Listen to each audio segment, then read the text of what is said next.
You picked up your phone to check one thing. That was 40 minutes ago.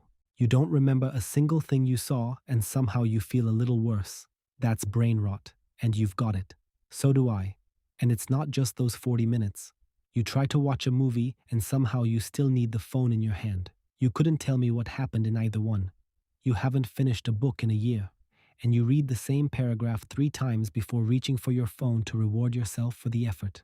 And here's the paradox. You're the most entertained human being in history. You've got access to everything ever recorded, right there in your pocket. And you can't sit through 2 minutes where nothing happens. You stand in a queue, and within 3 seconds, the phone is in your hand. Before you even decided to take it out, you check it, you put it away, and 30 seconds later, you check it again, even though nothing changed. Sometimes you stare at a screen you didn't even unlock, as if just holding it was supposed to give you something. And here's the most honest sentence you'll hear today. You're watching a video about your fried attention span on the exact machine that fried it. Great start for both of us.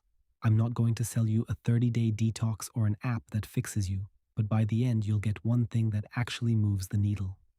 And it isn't any kind of detox. Let's start with what this whole brain rot thing even is, because everyone treats it as proof that you got dumb or that you lack willpower. It's a convenient story. And, as usual, not a true one. Your brain isn't broken. It got trained. These apps work like slot machines. Sometimes you swipe and hit something brilliant, and sometimes a whole lot of nothing. And it's that randomness that glues you to the screen the way a slot machine glues a gambler to the stool. The same trick that runs a casino runs that innocent little pull to refresh, and it works precisely because it's unpredictable. If every clip were boring, you'd have put the phone down ages ago. But every 10th one is genuinely good, so the thumb keeps swiping, hunting for that one hit. Your brain loves that lottery more than a guaranteed reward. That's why you'll scroll for 20 minutes through stuff that bores you, chasing the 1 second that wakes you up. And here's the most important part. The number of minutes on the screen has surprisingly little to do with it. The real mechanism is that constant novelty reset your threshold. Anything slow became unbearable. A book you abandon after one page, or 10 minutes alone with your own thoughts when nobody is entertaining you, and you can see it in the small stuff. You play videos at 1.5 speed because normal pace feels too slow, and reading anything longer, you catch your eyes sliding down the lines while nothing actually lands. Relax.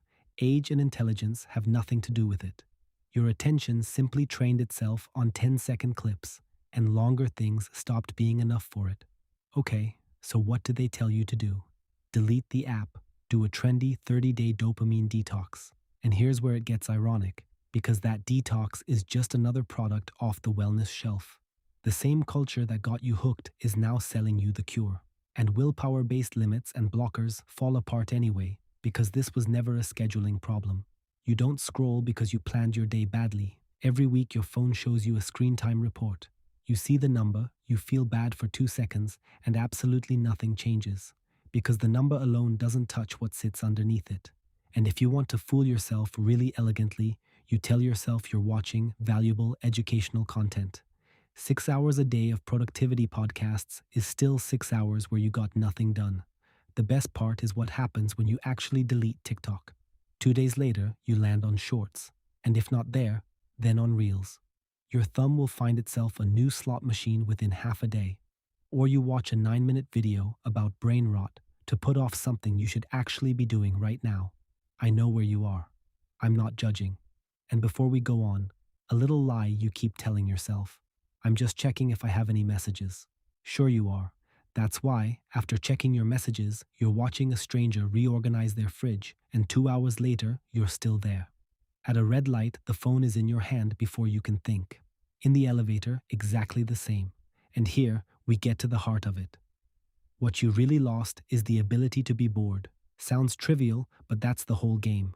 Boredom is where focus shows up, and it's where you finally sit down to the hard thing because nothing more interesting is within reach. Cut boredom out completely, and you cut all of that out with it. Think about where your best ideas show up, usually in the shower or on a walk, which is one of the last places left with nothing to scroll. That is no accident. Your brain needs an empty moment to sort things out in the background, and you flood that empty moment with other people's clips before it can do anything, and you cut it out dozens of times a day, Every time you plug a 30-second gap with scrolling, you teach your brain one thing, that no gap is bearable anymore. And after a while, you can't even sit still through a movie you chose yourself. And here's a quick live test. How long did you last in this video before you glanced down to check for a new notification, or before your other hand reached for the phone just to have it nearby, just in case? Relax, I catch myself doing it too. It's just good for both of us to know where we are. So, the promised one thing that actually moves the needle. Fair warning, it is pathetically small, and that is exactly the point. Don't do any 30-day detox. Instead, once a day, do one boring thing with no input at all. Stand in the queue and just stand there, staring at the ceiling, or eat a meal with no phone within reach. The first minutes will be unpleasant. You'll feel that itch, that reflex to reach out and plug the silence. And here's the whole trick.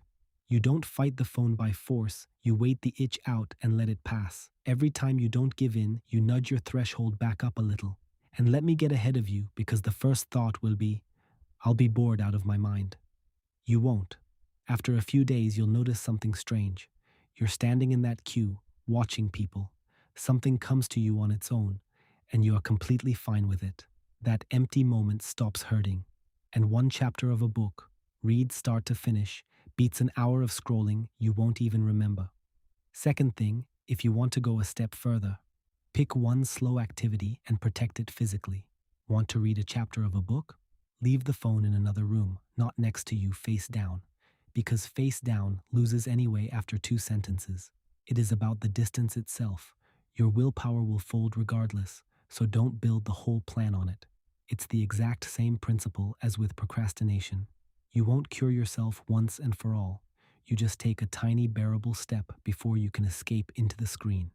And now, the part no self-help guide will sell you, because it can't be packaged into a course. You won't beat this for good. You won't wake up in a month as a monk, the kind who reads 4 hours a day and checks his phone twice a week. On the other side of that screen sit thousands of the smartest people in the world, all of them paid specifically to defeat your attention. It is not a fair fight. You will lose, and often. The real win is far more modest. Catching that reflex to reach for the phone 1 second earlier. Noticing that you are escaping into the scroll and once in a while not doing it. Not every time, because that would be a fairy tale. Just more often than yesterday. And one more thing, because this costs the most and nobody talks about it. The wasted time is actually the smallest problem. What's worse is that, over time, nothing feels like enough anymore. After hundreds of clips a day, a slow walk feels boring, a conversation too slow, and a book like a punishment. Those quiet, real pleasures are still there. They just drowned in the noise, and you stopped hearing them. There's a second catch, too. You reach for the phone to rest, and you get up more tired than you sat down. An hour of scrolling doesn't recharge you, it just fills the space. It's a bit like eating with no hunger and no fullness afterward. Full screen, empty head. So what is this whole thing really about? It is not about throwing your phone in a river, and it is not about becoming someone who doesn't use social media at all. Someone who has to tell you that in the first minute of every conversation. It's about one reclaimed skill, sitting in a slow, boring moment for a while, and not flinching. That's all, and that is enough for the rest to start coming back. And that's it for today. No detox and no app that blocks all your other apps. And now, the best moment. This is the part where I ask you to subscribe. On the exact machine we just spent 10 minutes blaming for everything. The system works flawlessly. So subscribe and then do something genuinely radical. Put your phone in another room and stare at a wall for 5 minutes. See if you can even manage it. Because brain rot, like everything else on this channel, is just a pain in the ass.